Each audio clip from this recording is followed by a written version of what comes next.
We have been absolutely knee-deep in the film from, well, what was probably the biggest game of Week 14, the Chicago Bears at the Green Bay Oh, Packers. absolutely. A classic divisional matchup with the NFC North lead on the line. It doesn't get much bigger than that. And our mission today is pretty simple. We're going to distill the strategic blueprints, the key players and the moments that really swung this thing and put the Packers on top. Right. And for you, the learner, this is what you need to understand.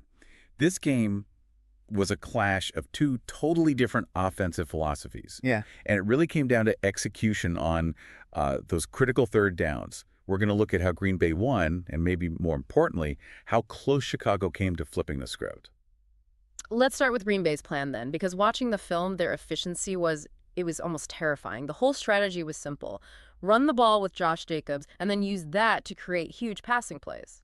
It's so fundamental. Jacobs got them off to, a really good start, just grinding out first downs. Yeah. And that's a big deal because he's been in and out of the lineup with injuries. So his presence alone changes things. It changes everything.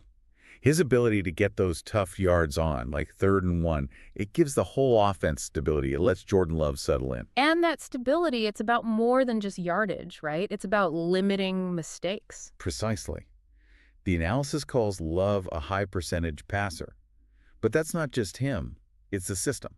Yeah. When you're running the ball that well, you limit how many third downs you even face. You're not forcing him into desperate, low-percentage throws. Exactly. He's in control. And that's when you can hit them with the big one, the play action. Which just tore the Bears' defense apart. It did, because Chicago's whole plan under Dennis Allen was to stack bodies at the line of scrimmage. They were selling out to stop Jacobs. And if you make that choice, you are taking a massive risk on the back end. A huge risk.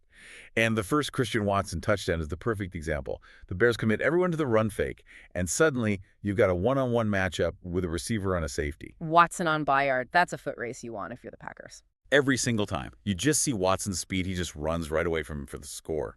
It's an offensive coordinator just perfectly exploiting the defense's choice. Okay, so that's strategic brilliance. But the Bo Melton touchdown, that felt a little different. That one felt like a gift. Oh, that was a straight-up defensive meltdown, an absolute mix-up in coverage.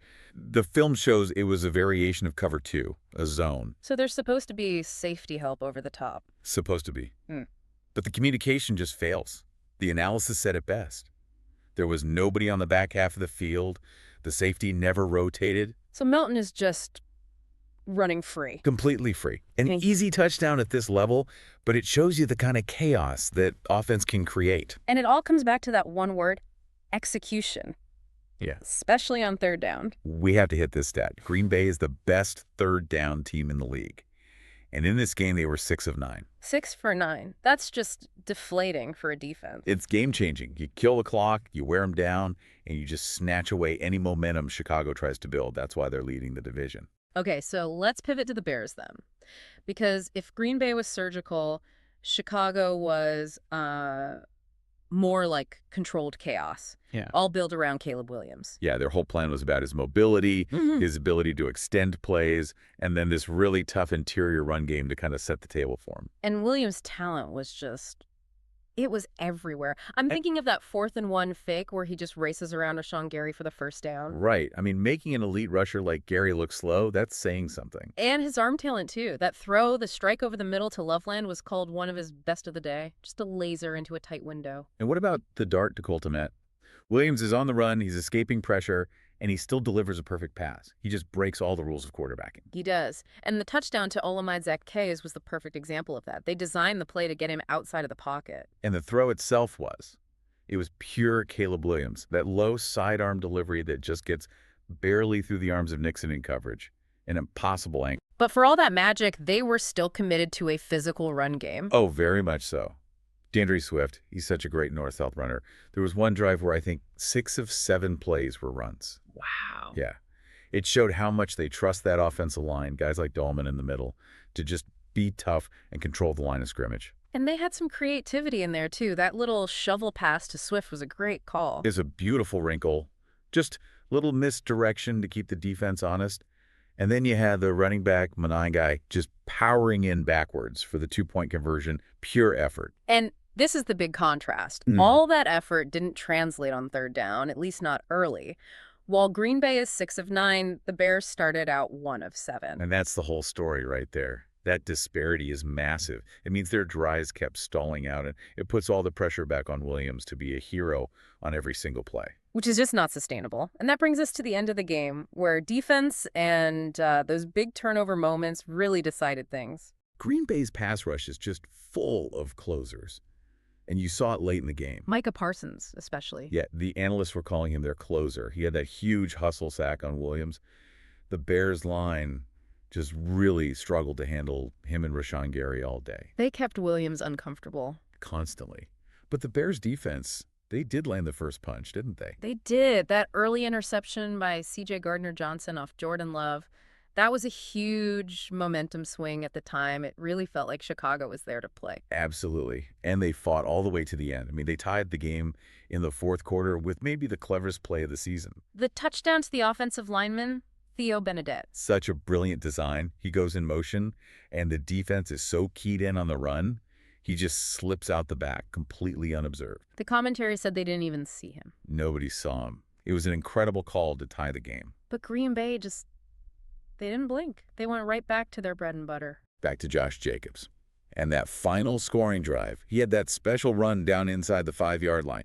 Just broke a bunch of tackles. And then for the touchdown, it was just pure power. Just a crawl right up the middle for the score. And what the film showed was the unblocked guy on the outside was McLeod, a smaller corner. He just had no chance against Jacobs' power. It was a mismatch that they exploited for the win. And even then, it wasn't over. Williams gets the ball back. And he drives him right down the field. Quick passes. Luther Burden with a great spin move. Devin Duvernay gets a catch inside the 25. They're right there. The stage is set. Win the game. It was all there for him. But then you get the decisive turnover. The pressure finally gets home, and his last pass is picked off by Kaiser Nixon. Game over. The analyst on the broadcast said something like, in these games, it comes to one guy will make it, one will not. And this time, it was the Packers' defense. It was. So Packers win. They take first place in the NFC North, and it totally shakes up the #1 seed race.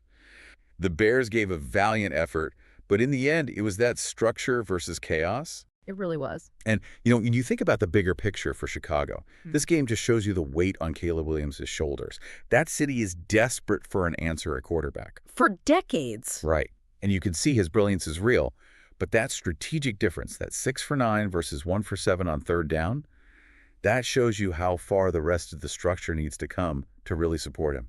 What an amazing deep dive. We saw 2 great quarterbacks, 2 really tough run games, but ultimately those choices, the choice to stop the run versus defending the deep ball, that defined everything.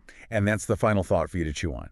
This game really hinged on that defensive trade-off. Green Bay's play action was so deadly because Chicago felt they had to stop Josh Jacobs.